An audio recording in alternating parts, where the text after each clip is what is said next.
The first thing you should know is that I never thought my life would turn into one of those stories people whisper about at Sunday dinners. I always believed my family was ordinary, steady, even boring.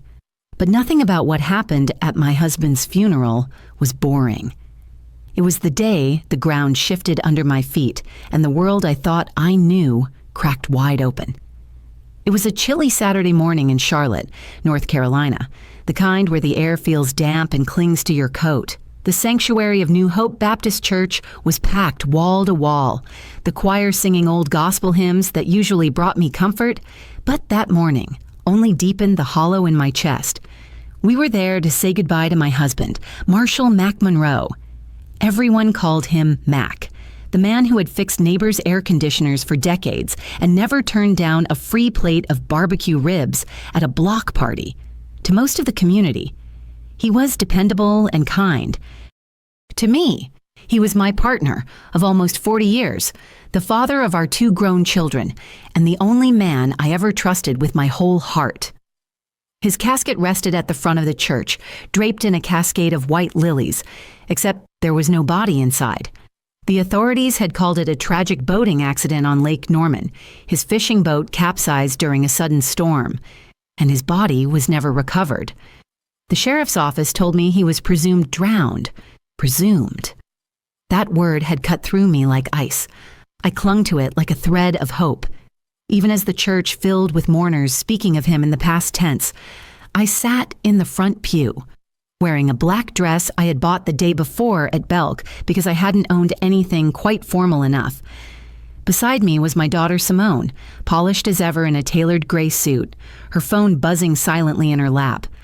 My son Jalen sat on the other side, fidgeting with his tie, looking uncomfortable in his borrowed blazer. When Reverend Clark began his eulogy, describing Mac as a man of honor, my hands trembled in my lap. That's when it happened. My phone buzzed inside my purse.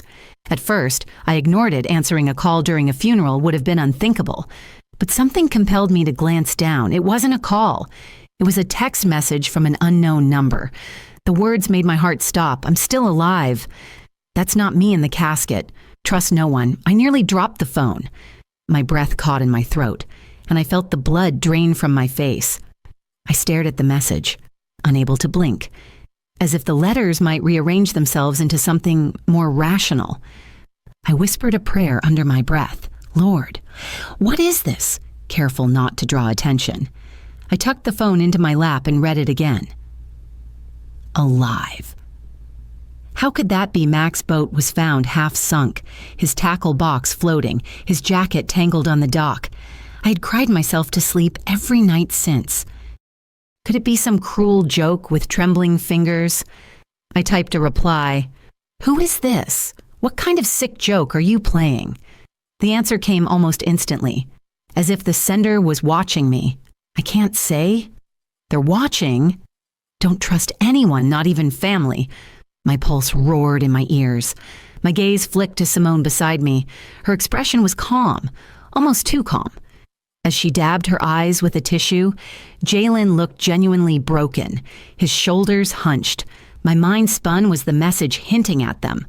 Was it warning me about my own children? The choir's voices rose around me, but I barely heard them. All I could think was that if Mac truly was alive, then everything we were doing that morning, the prayers, the flowers, the songs, was a lie. I forced myself to sit still, to keep my face neutral. Nobody else could know what I'd just seen. Not yet. My whole body felt like it was vibrating with the weight of a secret too heavy to hold. After the service, we filed into the fellowship hall for the repast. Long tables sagged under trays of fried chicken, collard greens, baked mac and cheese, and peach cobbler. People hugged me, told me stories of Mac fixing their air conditioning units or giving them advice about marriage. I smiled weakly, but my mind was somewhere else, entirely locked on that message. When I had a quiet moment, I slipped into the church coat room and pulled out my phone. No new messages. I scrolled back, reading the words again. I'm still alive. Trust no one. I thought of the casket at the front of the church. If Mac wasn't dead, whose funeral was I attending? And if he was alive, why hadn't he come home behind me? The door creaked open. Simone peeked in. "Mom, everyone's looking for you. Are you okay?" I shoved the phone back into my purse, forcing a tight smile. "I'm fine, just needed a moment." Her eyes lingered on me, sharp, as if she suspected something. She held the look a second too long before slipping back out. I exhaled slowly, my heart racing. I knew one thing, whatever was happening. I couldn't trust anyone until I had answers, not even my own children. As I walked back into the crowded hall, I made myself a silent promise. If Mac truly was alive, I was going to find him. And if someone was trying to manipulate me at my lowest point, I was going to uncover the truth, no matter the cost. But just as I sat down to pick at a plate of food I couldn't eat, my phone buzzed again. Another message from the same number. Watch the house title. Don't sign anything. The fork slipped from my hand. My home, the only place I had ever felt safe, was now part of the warning. I looked up across the room. Simone was in the corner, speaking in low tones to a sharply dressed man I didn't recognize. They both stopped talking when they saw me watching. My stomach dropped. Whatever this was, it was only just beginning. People always said Mac and I were the kind of couple you could rely on. We didn't chase flash. We didn't stir drama. We just worked hard and kept our family together. That was the story the neighbors saw the cheerful couple at Monroe's Diner, raising kids in a modest house, paying bills on time, showing up at church every Sunday. But no matter how steady something looks from the outside, the truth underneath is rarely as simple. I met Mac in 1982 on one of those humid Carolina afternoons when the air felt thick enough to drink. I was 21. Working the lunch shift at a roadside diner. He came in sweaty from fixing someone's broken AC unit, sat at the counter, and ordered sweet tea with lemon. He had grease on his shirt and tired eyes, but when he smiled at me, I felt something settle in my chest like I'd been holding my breath for years without knowing it. A year later, we were married, and instead of a honeymoon, we took every cent of our savings and opened our own diner. Monroe's Diner wasn't fancy. 12 booths, a pie case by the door, and a neon sign that buzzed louder than the jukebox on rainy nights. But it was ours. I baked pies from my grandmother's recipes. Lemon chess, sweet potato. Pecan and Mac kept the place running, fixing the grill when it sputtered or the roof when it leaked. That diner raised our children. Simone, our firstborn, used to do homework in booth number 3 while I refilled coffee cups. Jalen, 2 years younger, learned his multiplication tables on the back of old menus. The diner was our second home, and our kids grew up knowing its rhythm as well as they knew their own bedrooms. Simone was always ambitious. Even as a little girl, she'd line up her dolls and pretend she was running board meetings. By her 20s, she had a real estate license, sharp blazers, and a condo uptown. She loved us, but her love sometimes came wrapped in judgment. She'd stop by the diner in her heels, wrinkle her nose at the fryer smell, and say things like, "Mom, you could sell this place and retire." Why hold on to it? Jalen was different. He stayed close, teaching music at the local middle school, playing piano for our church choir, and helping out at the diner when we needed him. He wasn't chasing big money or high-rise dreams. He was grounded, steady. Where Simone pushed forward, Jalen held on. And Mac, he lived somewhere between the two of them. He admired Simone's drive, but he also respected Jalen's loyalty. His HVAC business, which he ran with his old friend Reggie, was steady enough to keep us comfortable. He liked honest work sweat, tools, the kind of effort you could measure in a fixed machine or a cooled room. But over time, I noticed the cracks. The diner wasn't bustling like it used to. Chains moved in, shinier and louder, and our regulars slowly dwindled. The pandemic nearly killed us, and though we survived on pie orders and stubborn pride, it was never the same. Then came the house. Our 3-bedroom ranch had been nearly paid off until Mac refinanced. He said it was for business cash flow. Reggie had hit a rough patch with the HVAC company, but when I saw the new mortgage papers, something inside me went cold. Mac had always been straightforward with me, so why hadn't he told me sooner? Family dinners revealed the tension most clearly. Simone would slice into her roast chicken and say, "Mom, you and Dad could live so much better if you let go of this house and the diner. Sell while you can." Jalen would bristle. "It's not just about money." Simone, "This place is family, it's history." And Mac, weary, would sigh. "One day this will all be yours. Don't fight about it now." But fights don't wait for one day. They begin quietly, with disagreements and side glances, long before wills are ever read. Then there was Patrice, Mac's older sister. Always polished, always opinionated. Patrice had made her money in property development. She lived in a gated community, drove a luxury SUV, and had no patience for sentiment. She liked to remind me that small businesses were fragile, that houses were just assets, and that smart people knew when to cash out. In the months before Mac's accident, Patrice had been calling him more often, pushing him about estate planning. At the funeral, she barely left Simone's side, clutching a leather folder like it was glued to her hand. And Reggie, dear Reggie, who had been Mac's best friend since they were teenagers, was suddenly harder to read. He used to laugh easily, but at the funeral, he seemed distracted. He stepped outside for calls, checked his watch, and offered me quick smiles that didn't quite reach his eyes. What unsettled me most was how quickly the funeral had been arranged. Patrice insisted on it, saying Mac deserved closure. But how could we close anything without a body?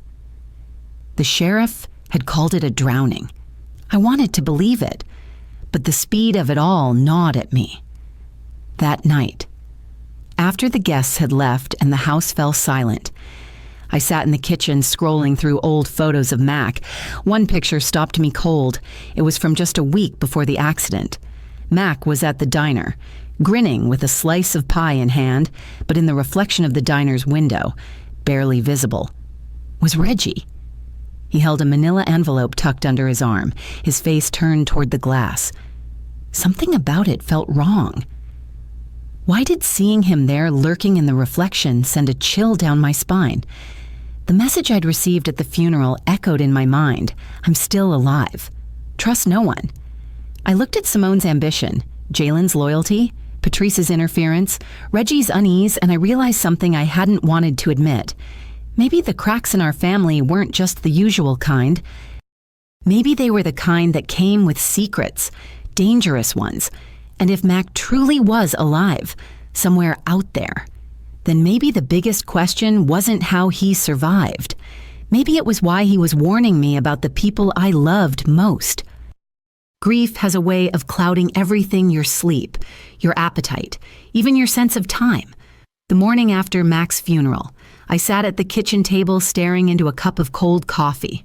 The house felt different, too quiet, as though it knew something had been ripped out of it. But beneath the grief was something else suspicion. It had started with that text message during the service. I'm still alive. Trust no one. Those words replayed in my mind like a stuck record. I told myself it could have been a cruel prank, but if it was, who would know enough about my life to time it so perfectly? And why mention the house title? I tried to brush it aside, but as I moved through the next few days, small things began to gnaw at me. The first came when Simone arrived at the house Monday morning. She looked flawless, as always, in a cream-colored pantsuit, hair slicked back into a bun. She carried a sleek leather folder, the same one Patrice had clutched during the funeral.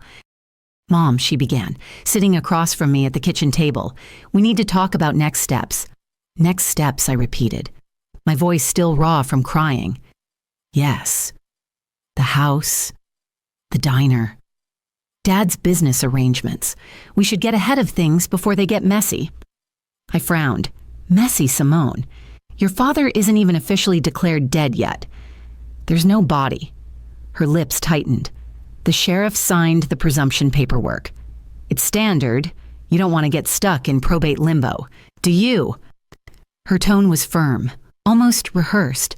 She slid the folder across the table. "I drafted a quitclaim deed. If you sign, we can transfer the house into a trust. It'll protect you and simplify everything. The words from the text message jolted through me. Watch the house title. Don't sign anything. My hands shook, but I forced a smile. Thank you, honey. Let me think it over.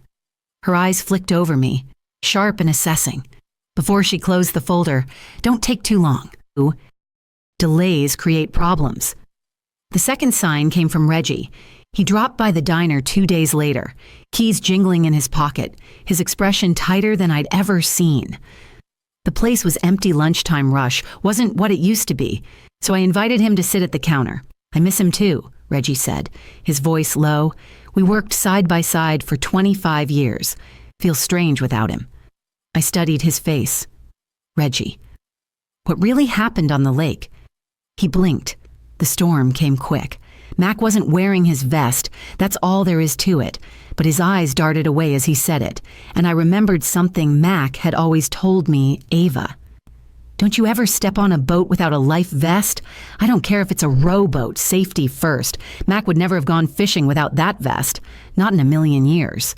I leaned closer, funny, because Mac never got on the water without his vest, ever. You know that. Reggie shifted in his seat, cleared his throat, and suddenly stood. Look, I've got a client waiting. Call me if you need anything, all right? And just like that, he was gone. The third sign came later that week when I visited the sheriff's office. I told myself I only wanted to confirm the details, maybe see the accident report with my own eyes. Sheriff Latham was kind enough, but something in his explanation didn't sit right. Mrs. Monroe, he said, storms on Lake Norman can be brutal. Your husband's boat capsized around 5 a.m. No witnesses, but debris was recovered. Debris, I asked. Like what? He glanced at his notes, a tackle box, part of a cooler, and a jacket snagged on the dock. I froze. A jacket. What kind of jacket? Dark blue windbreaker, he said casually. But I knew that jacket. It wasn't Mac's. He owned a green fishing vest and a faded Panthers hoodie. He had never worn a navy windbreaker in his life. When I pressed him further, he grew vague. It happens. Ma'am. Sometimes items drift. Hard to be certain. I left the station with my heart pounding. If the recovered jacket wasn't Mac's, then whose was it that night? I lay awake replaying every detail. Simone pushing paperwork at me, Reggie avoiding eye contact, a jacket that didn't belong. It was all too much to dismiss. Around midnight, my phone buzzed on the nightstand. A new text from the same unknown number lit up the screen. Check the diner's office. Bottom drawer. I sat up, my breath shallow. The diner was closed, dark, and empty. But the message pulled at me like a magnet. The next morning, I drove over early. The diner's neon sign was off, and the smell of grease lingered in the air. I unlocked the office, sat in Mac's old swivel chair, and opened the bottom drawer of the filing cabinet. At first, I saw nothing but old invoices and repair receipts, but tucked at the very back was a plain envelope with my name written in Mac's handwriting. My hands trembled as I opened it. Inside was a single sheet of lined paper. Ava, if you're reading this, something isn't right. Simone and Patrice have been pressuring me about insurance and property. Reggie's been acting strange too. I don't know who to trust anymore. If anything happens to me, promise me you won't sign anything until you know the truth. My tears blurred the page. Mac had sensed it, too. He had known something was wrong. I pressed the letter to my chest, whispering, "Oh, Mac." But even as the grief surged, so did resolve. The message at the funeral wasn't a prank. My husband had tried to warn me, and now I had a choice: ignore the signs and be swept along, or start digging into secrets my own family clearly didn't want me to find. As I locked the diner door behind me, I noticed a black SUV parked across the street. Its engine idled. Windows tinted too dark to see inside. When I stepped toward it, the SUV pulled away slowly, disappearing around the corner. A chill spread down my spine. Whoever had sent me those texts wasn't the only one watching. The diner letter should have been enough, Mac's familiar handwriting, shaky but deliberate, warning me not to sign anything until I knew the truth that was no coincidence. Yet part of me still clung to the hope that all of this was some cruel misunderstanding, grief twisting my thoughts. But hope is fragile when you start noticing details you can't unsee. The day after I found Mac's letter, Simone showed up again. She didn't bother knocking, just swept into the kitchen with her folder tucked under one arm and a latte in the other. "Morning." "Mom," she said briskly, setting her coffee on the counter. "I printed revised paperwork. If you just sign here, we can avoid a lot of unnecessary delays." Her voice was calm, but her eyes sharp. Assessing never left my face. I pushed the papers back toward her. "Simone, I appreciate you looking out for me, but I need time. Your father and I built this house together. I can't just sign it away overnight." For a fraction of a second, something flickered across her face, impatience, maybe even anger. But then her expression smoothed back into the polished mask she wore for clients. "Time isn't always a luxury, Mom," she said softly. "Delays cost money, and money, well, it doesn't wait for anyone." Her words chilled me, not because of what she said, but because of how much they sounded like Patrice. That night, I went through Mac's desk at home. It was old, scratched, tucked in the corner of our bedroom, filled with receipts and old utility bills. At the very bottom of a drawer, hidden beneath a stack of bank statements, I found something odd: 2 insurance policy documents. The first was the one I knew about his standard life insurance policy, worth $20,000, nothing extravagant, just enough to cover burial and expenses. The second made my stomach twist. It was dated just 6 months earlier and carried Mac's signature, only the coverage was for $250,000. And the beneficiaries weren't listed as me. They were listed as Simone Carter and Patrice Monroe. I sat frozen in the chair, the paper trembling in my hands. Why would Mac increase his policy so drastically and leave me out entirely? The handwriting on the signature looked off, like Mac's, but shakier, slanted differently. My heart pounded. Had he even signed it at all the next morning? I drove straight to the bank. Mrs. Eva Calloway, the branch manager, had known me and Mac for years. She offered condolences, then pulled up our account records. When I asked, I scanned the statements, my pulse quickening. Over the last 3 months, there had been large withdrawals, $500 here, $3,000 there, each marked business expenses. But Mac never told me about them. "Who made these withdrawals?" I asked, my voice tight. Mrs. Calloway adjusted her glasses. "They were signed by your husband, though once or twice. He was accompanied by his partner, Reggie." My stomach sank. "And the signature cards I pressed? Do you keep them?" She nodded, flipping through a file and handing me the slips. I stared at them. The signatures looked like Mac's, but just like the insurance document, something about them seemed forced. I left the bank shaken. Insurance policies, suspicious withdrawals, all pointing in the same direction. That evening, I called Jalen. Out of both my children, he was the only one whose grief seemed genuine. When he picked up, his voice was soft, heavy. "Hey, Mom, you doing okay?" I hesitated. "Jalen, did your father ever talk to you about insurance or business changes?" "No," he said quickly. "Why did Simone say something?" My throat tightened. "Not exactly. I just found some things that don't make sense." There was silence on the line. Then a sigh. "Mom." I felt it too. Something's off. Simone and Aunt Patrice, they've been whispering a lot. And Reggie, he hasn't returned any of my calls since the funeral. The relief of hearing someone else admit it almost knocked the air from my lungs. I wasn't alone. "Promise me something." "Jalen," I whispered. "Don't sign anything. Don't agree to anything until I know the truth. I promise," he said firmly. After hanging up, I sat in the kitchen staring at the insurance papers spread across the table. The fluorescent light buzzed overhead, casting shadows that seemed to creep across the pages. That's when my phone buzzed again. Another text from the unknown number. They forged his signature. Check the notary. My breath caught. Whoever this was, they knew more than I did. The next day, I went to the county clerk's office. It smelled faintly of old paper and lemon disinfectant. I asked the clerk to pull the notary records for Mac's new insurance policy. The records showed Patrice's own associate had notarized the papers. It wasn't oversight, it was collusion. My knees nearly gave out. Patrice hadn't just been meddling. She'd orchestrated something. As I left the clerk's office, I noticed a car idling across the street, a black SUV, the same one I'd seen near the diner days earlier. My pulse quickened. This time, instead of walking away, I lifted my phone and snapped a photo of the license plate. The SUV sped off, but not before I caught the last few numbers. That night, as I lay awake with Mac's letter clutched in my hand, one thought echoed in my mind. This wasn't just grief or paranoia. This was proof.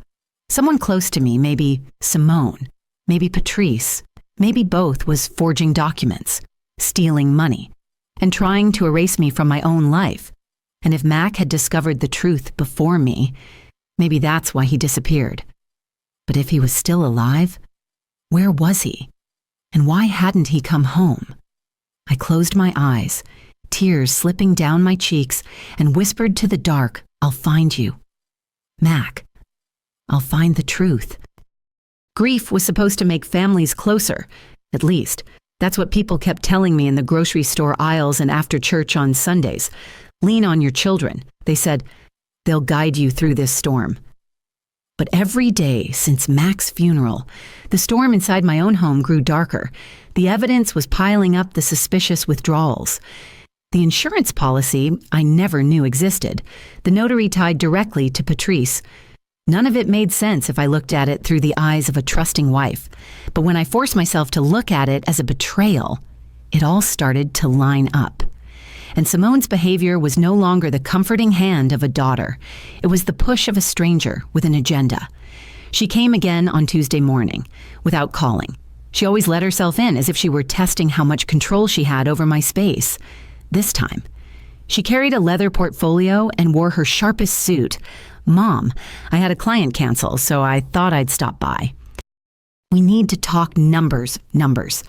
That's all Simone seemed to talk about lately. I poured myself coffee and didn't offer her any numbers about what she flipped open the portfolio, the property, the insurance payout. It's time to be realistic. Dad wouldn't want you stuck in a house this old. You deserve better." Her words might have sounded caring to someone else, but I heard the edges, the impatience, the pressure.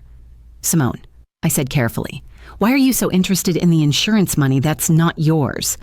She blinked, too fast, then smiled with polished sweetness. "I'm interested because I care. Mom. Because I don't want you scammed by strangers. If I manage the funds, you'll be secure." Her voice softened, but her eyes sharpened. That look reminded me of Patrice. "I'm not signing anything," I said, pushing the folder back toward her. "Not until I understand where all that money went from Dad's account." For the first time, she didn't hide her irritation. Her lips pressed into a thin line. "You're being unreasonable." "No," I whispered. "I'm being cautious. There's a difference." She snapped the folder shut and stood. "Don't make this harder than it needs to be. Mom, you'll regret it." The words lingered in the kitchen long after she left.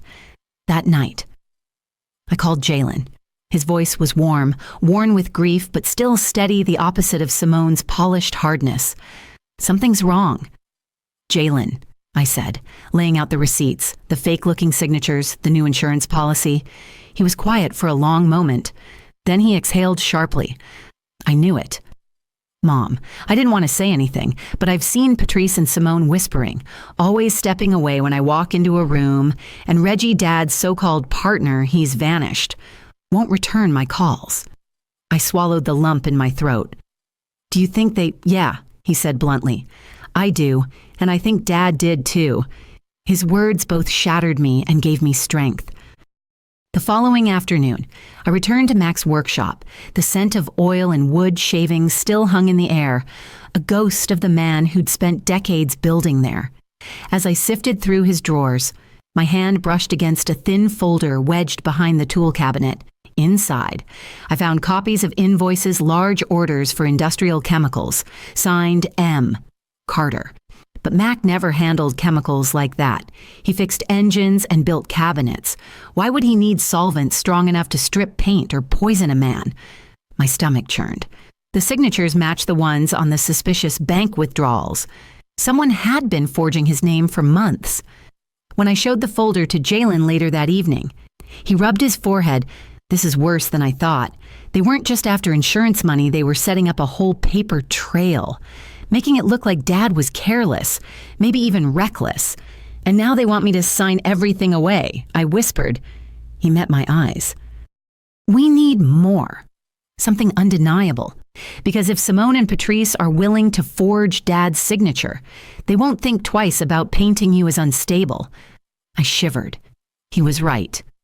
That night, I barely slept. Around midnight, as the wind rattled the windows, my phone buzzed again. Another text from the unknown number. You're close, but be careful. They already planned one accident. Don't let them plan another. Tomorrow, 10 a.m., the old train station. Come alone. This is about Mac. I sat in the dark kitchen, staring at the glow of the message. My hands trembled as I held the phone. Whoever was sending these texts knew too much to be a prankster. And the way they phrased it, they already planned one accident. My breath caught in my throat. Was Mac's death not an accident at all? I clutched the phone, my mind racing. If I went, I might finally get answers. If I didn't, I might never know the truth. As dawn crept across the sky, painting the horizon gold, I whispered to myself the same words Mac used to say before facing a hard job. Face it, head on. Ava. Always head on. Tomorrow, I would go. But I also knew this Simone and Patrice were tightening their grip, and if I didn't outsmart them soon, I might end up buried under the very lies they were spinning. The old train station hadn't been used in decades. Its roof sagged, and weeds pushed through cracks in the pavement. When I pulled into the empty lot, the silence felt heavy, broken only by the distant hum of cicadas. I sat in the car for a long moment, clutching my purse. Inside, I had Mac's letter, the forged insurance documents, and the folder of receipts from his workshop. My heart pounded so hard I felt it in my throat. The text had said, "Come alone." So I did. At exactly 10 a.m., a figure emerged from the shadows of the platform, a man, maybe in his late 40s, wearing a faded jacket and carrying a small satchel. His face was unfamiliar, but his eyes scanned the lot carefully before he approached. Mrs. Carter. His voice was low, cautious. "Yes," I said, gripping my purse tighter. "Who are you? My name's Marcus Green. I'm a private investigator. Mac hired me 3 weeks before the funeral. My knees nearly buckled." "What do you mean? He hired you?" Marcus opened the satchel and pulled out a slim recorder and a stack of photographs. "Your husband suspected something was wrong. He thought Simone and Patrice were plotting behind his back. He wanted proof." I shook my head slowly, disbelief and dread tangling in my chest. "No." He never told me. "He didn't want to worry you until he had evidence," Marcus said. But then, things moved faster than he expected. He pressed play on the recorder. Mac's voice filled the quiet air. My breath caught as I heard him say, "Marquise, if something happens to me, it won't be an accident. Simone's been pushing hard about the insurance. Patrice keeps showing up at the shop, asking about the deed to the house. I don't trust them." Tears stung my eyes. It was Mac. His voice, his caution, his instinct. He'd known. Marcus handed me the photos. The first showed Simone walking into a downtown law office with Patrice. Another showed them shaking hands with Reggie, Mac's partner, outside a bar. In each shot, their faces were tense, conspiratorial. "They've been working together," Marcus explained. Your daughter, her aunt, and your husband's partner. I don't think it was just about money. I think they wanted control over everything Mac owned, including the business. My stomach twisted. So you're saying Simone betrayed her own father? Marcus hesitated. The evidence points that way. But there's more. He pulled out another document, an official-looking copy of the new insurance policy. But this one had a handwritten note attached, filed under emergency clause, rushed signature, not verified. Your husband didn't sign this willingly, Marcus said. I believe his signature was forged with the help of a complicit notary. I closed my eyes. It was the confirmation I both dreaded and needed.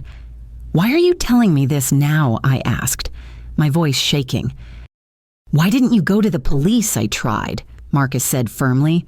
But without Mac alive to confirm it, the police brushed it off as a family dispute.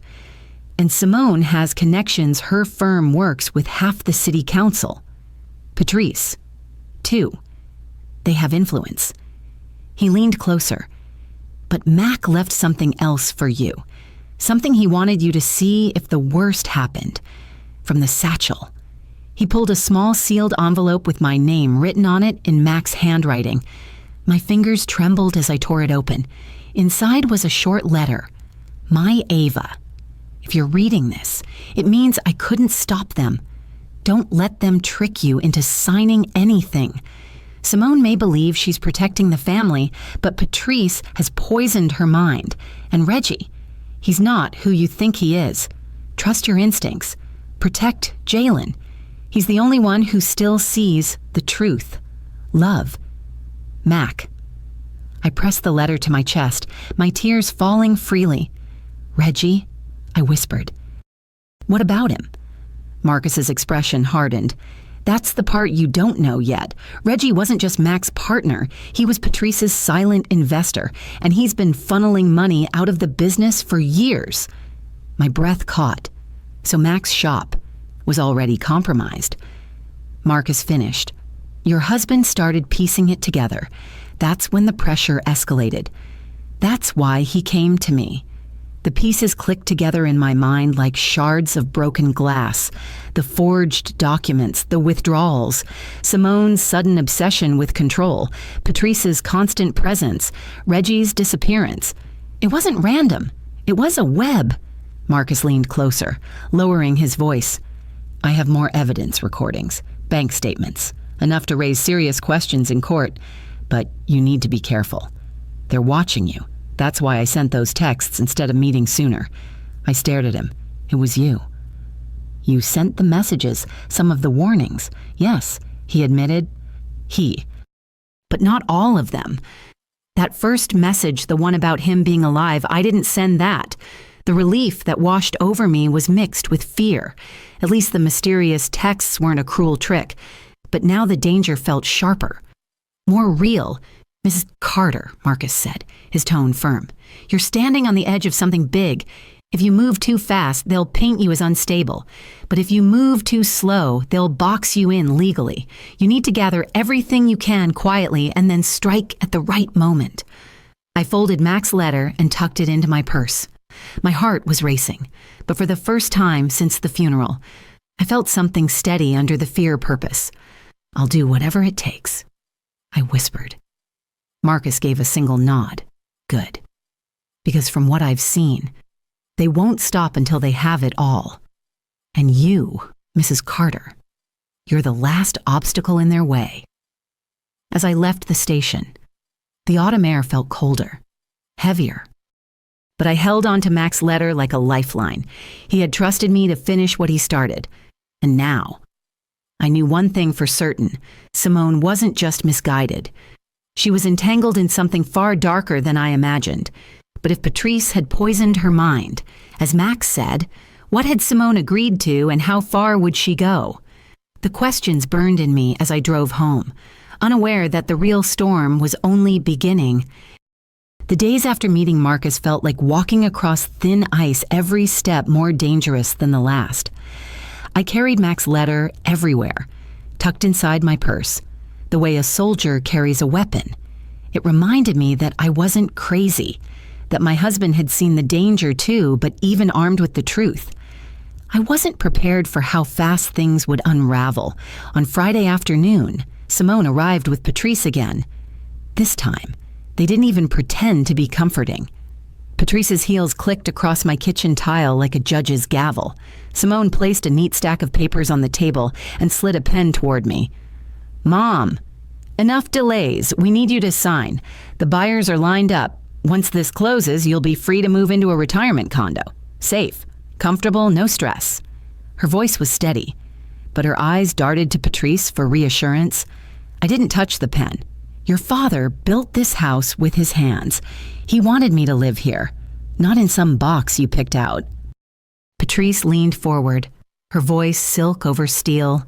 "Ava, you're letting grief cloud your judgment. This house is a burden. Let us lift it for you." Something inside me snapped. I pulled out Mac's handwritten note from his workshop and laid it flat on the table.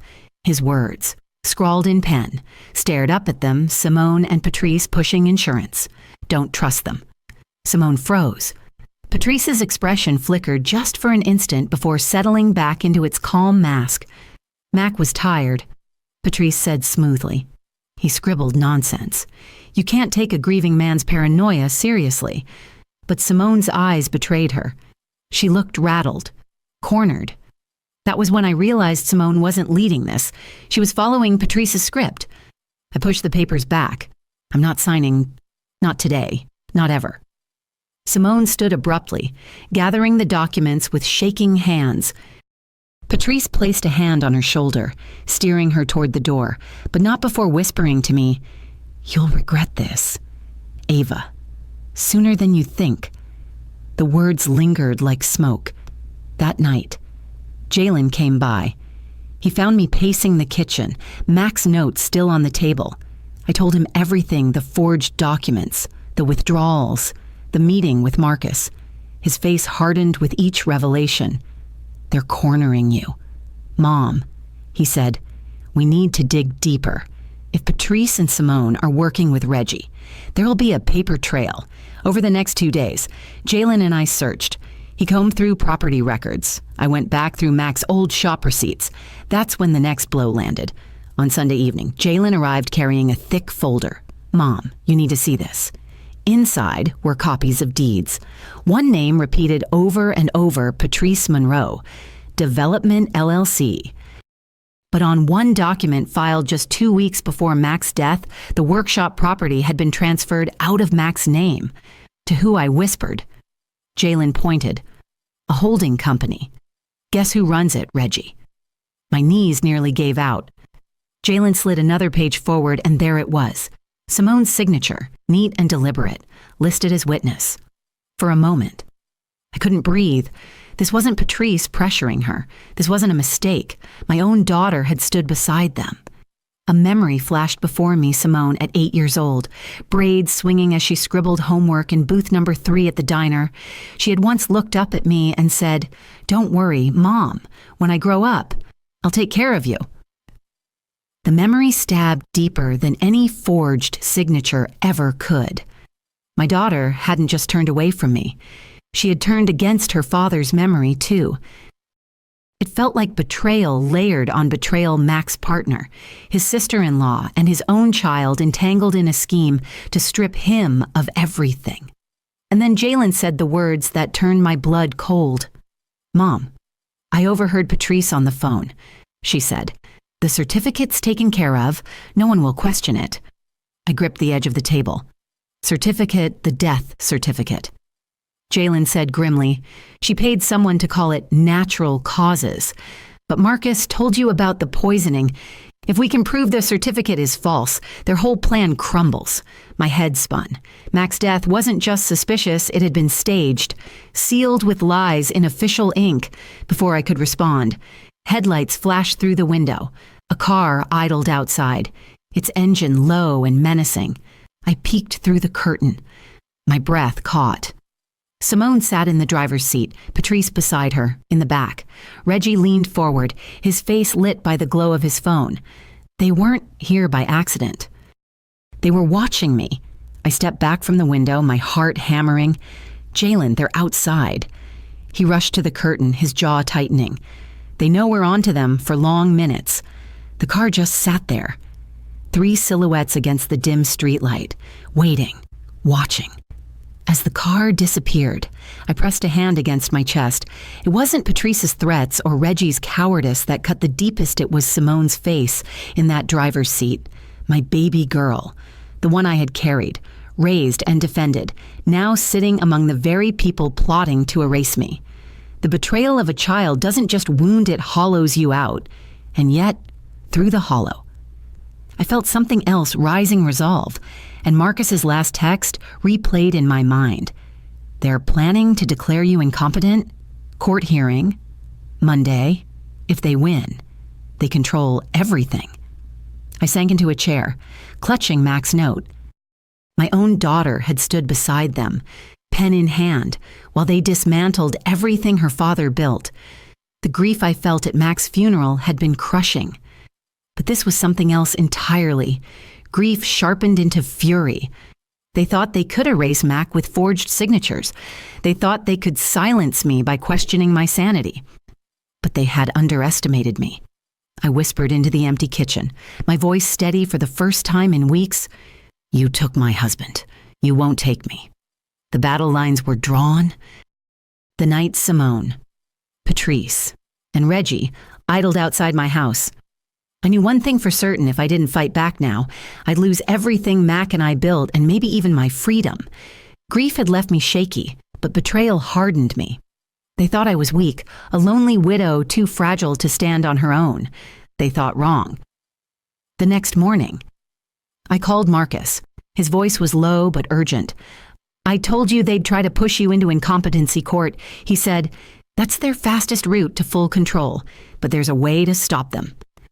I leaned against the kitchen counter, gripping the phone tight. Tell me, we gather evidence, not just suspicion, solid proof, forged signatures, financial trails, witnesses who can testify. Once we have that, we take it to the district attorney. The key is timing. You have to walk into court with everything ready. I exhaled slowly. Then let's get to work. For the first time in weeks, I felt strength replacing despair. That afternoon, Jalen came over. He carried 2 cups of coffee and the same determined fire I saw in Mac's eyes when he took on a tough job. Mom, he said, we're not just going to survive this. We're going to beat them at their own game. Together. We created a list. 1, the forged signatures from the insurance policies and the suspicious receipts. 2, the false property transfer Patrice's company and Reggie's holding firm. 3, the death certificate altered with a payoff. 4, the financial motive Simone and Patrice's shared accounts, Reggie's debts. We don't need everything, Jalen said, just enough that even a skeptical judge can't deny it. Marcus joined us that evening with another folder. Inside were recordings Mac had given him before he died. In one, Mac's voice said, Reggie keeps asking strange questions what time I eat breakfast, whether Ava comes to the shop. Feels like he's planning something. Hearing his voice again nearly broke me, but it also fueled my resolve. Mac hadn't been paranoid. He had been right. Step 1 of our plan was confirming the forgery. Marcus suggested a handwriting analyst he trusted, a retired FBI examiner who owed him a favor. We sent copies of Mac's real signatures alongside the insurance documents. Within 48 hours, the analyst called back. These aren't authentic. The handwriting expert confirmed what my heart already knew. Those papers weren't signed by Mac. Someone had forced his name onto them. If you push this in court, it won't stand. Solid proof, in black and white. Step 2 was following the money. Jalen dug into public filings late at night. Mom, he said one evening, look at this. Simone moved $25,000 into Patrice's business account the same week Dad's insurance was updated. Then another $10,000 disappeared into Reggie's holding firm. They were splitting the pie before Dad was even gone. I pressed my hand to my mouth, sickened. My daughter had carved up her father's life like a real estate deal, but disgust gave way to determination. The hardest step was the death certificate. Marcus explained the hospital records wouldn't match the certificate. If we can show the discrepancy, the DA will have grounds to reopen the case. So we requested Mac's medical files under next of kin rights. When I opened them, my hands trembled. The doctor had noted signs of toxic ingestion confusion, sudden blindness, organ stress, but the final death certificate, signed 2 days later, listed heart failure. 2 different stories, both in official ink. That was the crack we needed, with each piece of evidence. I felt the tide turning. But revenge wasn't just about proof, it was about strategy. They'll try to corner you at the incompetency hearing, Marcus warned. They'll bring in a friendly doctor to declare you paranoid. If you lose there, all this evidence means nothing. They'll control it. Then I need to walk into that courtroom sharper than ever. I said, we prepared like it was war. Jalen coached me with practice questions. Marcus rehearsed testimony. I gathered letters from friends, neighbors, even our pastor, each one attesting to my clarity and strength. And quietly, I set my own trap on Sunday afternoon. I invited Simone and Patrice over. I pretended to waver, acting hesitant and frail. You're right, I said softly. Stirring tea I never intended to drink. Maybe I can't handle the house anymore. Maybe signing is best. Their eyes lit up, greedy and careless. Simone pulled the papers from her purse instantly. Patrice leaned in, urging. This is wise. Ava, you're doing the right thing. But before I touched the pen, I said, oh, by the way, could you explain why Dad's death certificate says heart failure? When the hospital records list toxic ingestion? The silence was electric. Simone's hand froze midair. Patrice's face blanched before hardening. What are you talking about? Patrice snapped. I have copies, I said, letting my words hang. 2 different truths. And I wonder how a judge will feel about that. They gathered their things and stormed out, but not before Patrice hissed. You don't know who you're dealing with. I smiled faintly. Neither do you. That night, Jalen asked if I was afraid. Of course I am, I admitted. But fear isn't my enemy anymore, it's my fuel. I looked at Mac's photo on the mantel, his smile forever frozen in time. They underestimated me, I whispered. They thought I'd crumble. But I'll fight with what they fear most, truth. The court hearing was only hours away. They believed they were walking into victory. But I was walking in with proof, with a plan, and with the quiet fire of a woman who had already lost everything once. And I wasn't about to lose again. The morning of the incompetency hearing, I stood in front of my mirror longer than usual. I chose my navy blue dress. The one Mac had always said made me look dignified. I pinned on my mother's brooch, a reminder of the generations of women who had endured storms before me. When Jalen came to pick me up, his eyes softened. You look strong. Mom. I have to be, I replied. Today isn't just about me. It's about your father. The courthouse in downtown Charlotte was a gray, imposing building, but as I walked inside, I felt a surprising calm. The hall smelled faintly of polish and paper, echoing with footsteps of people chasing justice or running from it. Inside the hearing room, Simone sat beside Patrice, both dressed in sharp business attire, their faces smug. Reggie leaned in the corner, trying to look composed, but his foot tapped anxiously. They believed today would be their triumph. Their attorney, a polished man with a too bright smile, approached me. Mrs. Turner, we're all just concerned for your well-being. This process is about protecting you. I smiled politely. Of course. Let's protect the truth first. The judge, an older black woman with sharp eyes and a reputation for fairness, called us to order. We are here to determine whether Mrs. Ava Turner is competent to manage her own affairs. Simone's lawyer rose first. Your Honor, Mrs. Turner has been displaying paranoia and confusion since her husband's passing. She's accused her own children of conspiracies without evidence for her safety and financial stability. We ask the court to appoint her daughter, Simone Turner, as guardian. I sat still, hands folded, heart pounding but steady. They brought out their so-called medical witness, a doctor linked to Patrice's company. He testified that, based on Simone's description, I displayed signs of age-related paranoia. He had never examined me. Objection, Marcus said firmly, standing at my side. This is hearsay at best. And Your Honor, we have evidence to the contrary. The judge raised a brow. Proceed. Marcus called our first witness our longtime pastor. He spoke warmly about my clarity, how I had managed community projects even after Mac's death. Then Doris, my neighbor of 30 years, testified that I had been handling daily affairs without issue. Each word chipped away at their narrative. Then came the evidence. Marcus placed 2 sets of papers on the judge's desk, Mac's authentic signatures and the forged insurance documents. We had a forensic handwriting expert analyze these. The insurance papers were signed by someone else, not Mac Turner. Simone shifted in her chair, lips tightening. Patrice scribbled notes furiously. Next, Marcus continued. We have the bank records. Large transfers from Simone's account into Patrice's company and Reggie's firm transactions made just days after Mac's insurance was changed. Clearly, they anticipated funds they weren't entitled to. The judge leaned forward, her eyes narrowing. Finally, Marcus handed over the medical files. And here is the most troubling evidence. The hospital's records state Mac Turner showed symptoms consistent with toxic ingestion. Yet the official death certificate lists heart failure. 2 different causes, one truth buried. We believe the discrepancy was deliberate. The room fell silent. The judge looked directly at Simone and Patrice. Do you wish to explain this? Simone swallowed hard. My mother is misinterpreting. I rose slowly, my voice calm but carrying. Your Honor, I may be a grieving widow, but I am not incompetent. My husband's death wasn't an accident. It was a carefully planned betrayal.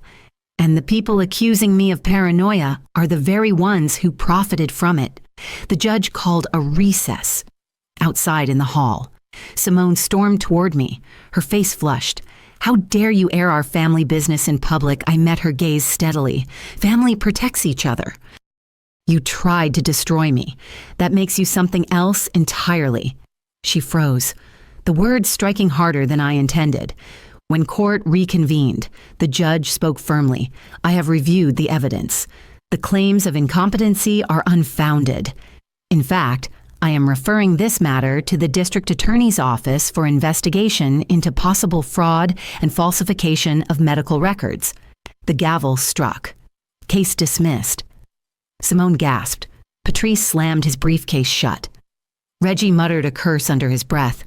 Jalen squeezed my hand. You did it. Mom. But I knew this was just the beginning. Within days, detectives came knocking.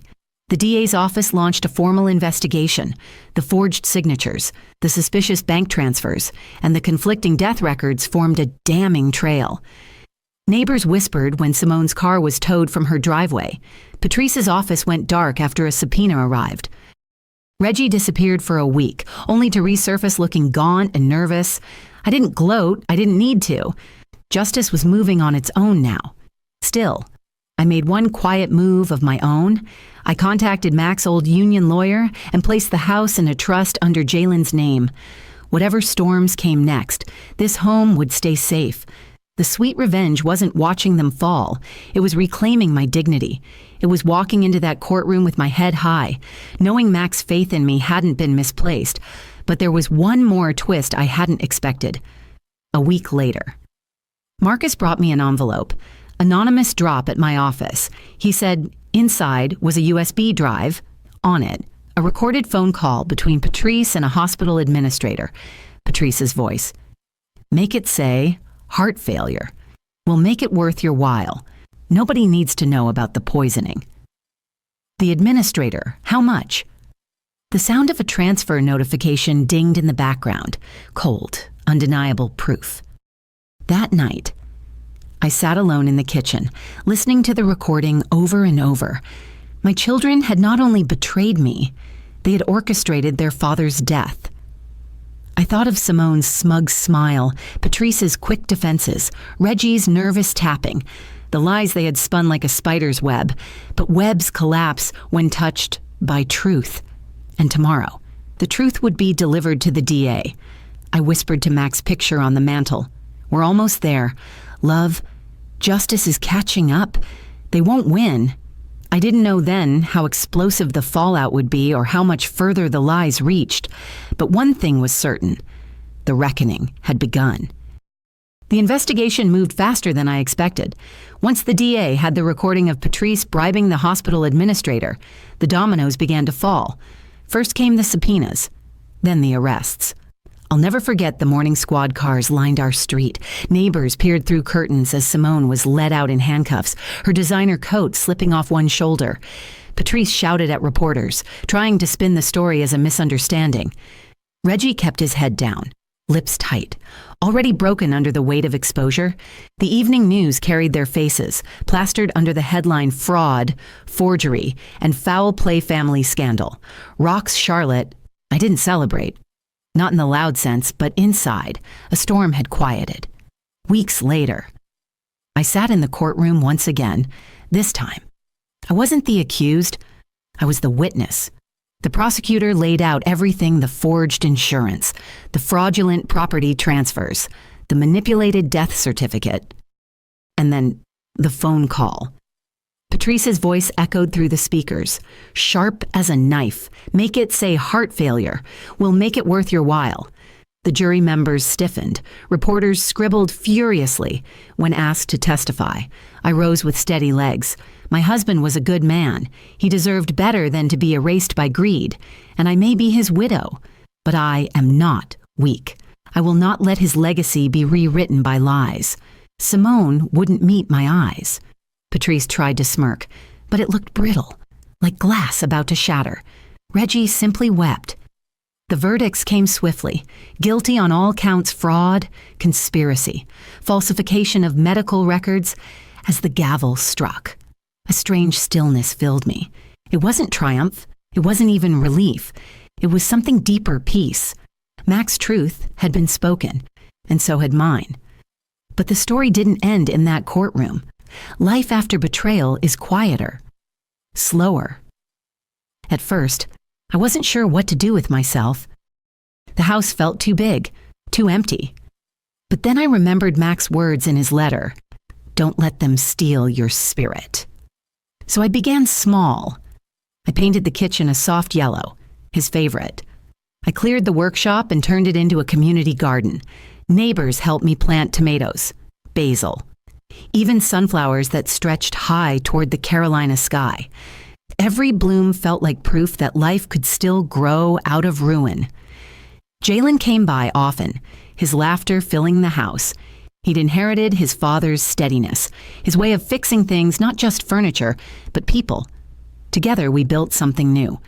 And when Marcus suggested I share my story with others, I hesitated at first, but eventually I founded the Mac Turner Foundation to help widows and families fight back against financial exploitation. We offered legal advice, therapy, and above all, community. The first woman we helped was from Atlanta. Her brother had tried to trick her into signing away her home. With our support, she fought back and won. When she hugged me, tears in her eyes, she whispered, "If you hadn't been brave, I wouldn't have found my voice." That's when I knew Mac's death had not been in vain. But fate wasn't done with me yet. One autumn afternoon, Marcus stopped by with papers. "Ava," he said gently, "we traced the money." The bribe Patrice paid the hospital wasn't from her account. It was wired from an offshore fund, a fund tied to someone higher up. I frowned. Higher than Patrice? He nodded. Someone at the insurance company. They stood to gain if the payout was processed quickly. Patrice wasn't the mastermind. She was only the middleman. The real orders came from someone inside the insurance company, someone who flagged Mac's policy months before his accident. The air left my lungs. For months, I had believed the betrayal stopped at my doorstep, but now I realized it stretched further. That night, I sat on the porch with Mac's picture beside me. They thought they buried you, love, but what they really did was plant a seed, and now The truth keeps growing. I don't know how far this rabbit hole goes. Maybe the corruption reaches deeper than I ever imagined. Maybe another fight lies ahead. But here's what I do know: I am ready. Because I have learned something powerful. Family isn't blood. Family is love, loyalty, and truth. Simone chose greed. Patrice chose manipulation. Reggie chose cowardice. But Jalen chose me. Doris chose me. Marcus chose to stand by me. And Mac, he chose to leave me the tools to survive. That is real family. That is real love. Betrayal had broken me once, but it also rebuilt me. I was no longer the grieving widow they thought they could silence. I was Ava Turner, and I had become unshakable. On the 5th anniversary of Mac's passing, I held a ceremony at the garden. Sunflowers bowed gently in the autumn breeze as neighbors. Foundation families and friends gathered. I read aloud the words etched on Mac's headstone: beloved husband, betrayed father, honorable man. His truth lives on. Tears filled my eyes, but they weren't bitter. They were full of gratitude. And when the crowd applauded, I felt it not just for Mac, but for every person who had ever been silenced, doubted, or betrayed. Here's the truth I want to leave you with. No matter how strong the lies, truth has a way of cracking through, no matter how powerful the betrayal. Love endures longer, and no matter how hopeless it feels, it is never too late to fight back. As I sit here tonight, writing these words by the soft glow of my lamp, I can almost hear Mac's voice. Proud of you, Ava. And for the first time in years, I believe it. But I'll leave you with one last thought, the twist no one saw coming. 2 weeks ago, I received a letter from prison. It wasn't from Simone, Patrice, or Reggie. It was from the hospital administrator. Inside, just one line: Patrice wasn't the one who offered the first bribe. Your husband's policy was flagged months before by someone else, someone you still know. No signature, just that. I folded the letter slowly, my hands steady. The fight might not be over. And maybe, just maybe, the real betrayer hasn't yet been revealed. Your turn. If you were Ava, would you forgive Simone and search for reconciliation? Or would you close the door forever to protect your peace? Tell me why. In the comments, your perspective may guide another woman tonight. If this story touched your heart, tap like and share it with someone who needs courage. For more cinematic life dramas told with depth, compassion, and unshakable strength. Subscribe to Voice of Neva and ring the bell so you never miss a chapter. Thank you for watching, for feeling, and for speaking your truth. See you in the next story.